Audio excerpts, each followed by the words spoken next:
اخلاص سے کلمہ پڑھنے والے ہر شخص کے لیے حضور صلی اللہ علیہ وسلم کی شفاعت۔ حضرت ابو ہریرہ رضی اللہ تعالی عنہ سے روایت ہے کہ عرض کیا گیا، یا رسول اللہ صلی اللہ علیہ وسلم، قیامت کے روز آپ کی شفاعت کا سب سے زیادہ مستحق کون ہوگا؟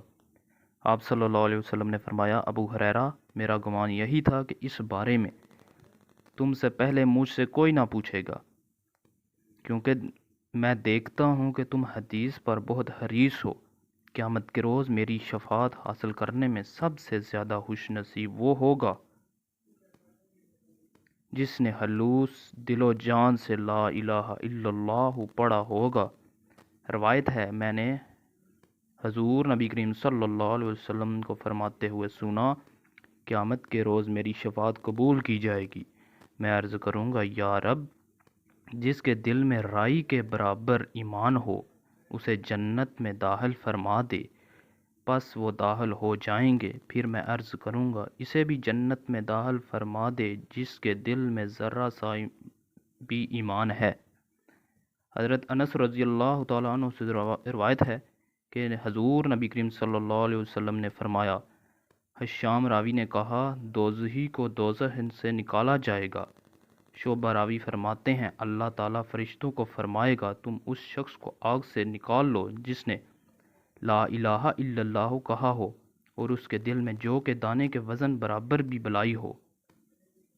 اس کو بھی دوزخ سے نکال لو جس نے لا الہ الا اللہ کہا ہو اور اس کے دل میں گندم کے دانے کے برابر خیر ہو۔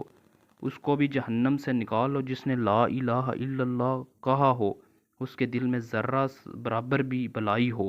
حضرت ابن عباس رضی اللہ تعالیٰ عنہ سے روایت ہے کہ نبی کریم صلی اللہ علیہ وسلم نے فرمایا، اہل ایمان میں ایک قوم اپنے گناہوں کے باعث جہنم میں داخل ہوگی تو مشرکین ان سے کہیں گے، تمہیں تمہارے ایمان نے کوئی فائدہ نہیں دیا کہ ہمیں اور تمہیں ایک ہی جگہ عذاب دیا جا رہا ہے۔ پس اللہ تعالیٰ ان پر غضب فرمائے گا اور داروا جہنم مالک کو حکم دے گا کہ دوزخ میں کسی شخص کو نہ چھوڑے جس نے لا الہ الا اللہ کہا ہو۔ انہیں اس حال میں جہنم سے نکال لیا جائے گا، چہرے کے سوا ان کے پورے جسم جل کر سیاہ کوئلے کی مانند ہو چکے ہوں گے، ان کی آنکھیں نیلگوں نہیں ہوں گی۔ پس انہیں نہر حیات پر لایا جائے گا، وہ اس میں نہائیں گے، ان سے ہر قسم کی کمزوری اور تکلیف دور کر دی جائے گی، پھر وہ جنت میں داخل ہوں گے۔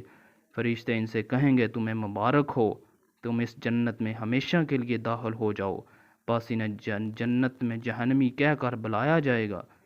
پھر کچھ عرصہ بعد وہ اللہ تعالیٰ سے عرض کریں گے تو ان سے اس نام کو ختم فرما دے گا، سو انہیں اس نام سے کبھی نہیں بلایا جائے گا۔ جب وہ آگ سے نکلیں گے تو کافر کہیں گے، کاش ہم مسلمان ہوتے۔ اسی کے بارے میں اللہ تعالیٰ نے فرمایا، کفار آخرت میں مومنوں پر اللہ کی رحمت کے مناظر دیکھ کر بار بار آرزو کریں گے کہ کاش وہ مسلمان ہوتے۔ جتنے بھی مسلمان بہن بھائی یہ ویڈیو دیکھ رہے ہیں، صدقہ جاریہ سمجھ کر آگے شیئر کر دیں۔ جزاک اللہ۔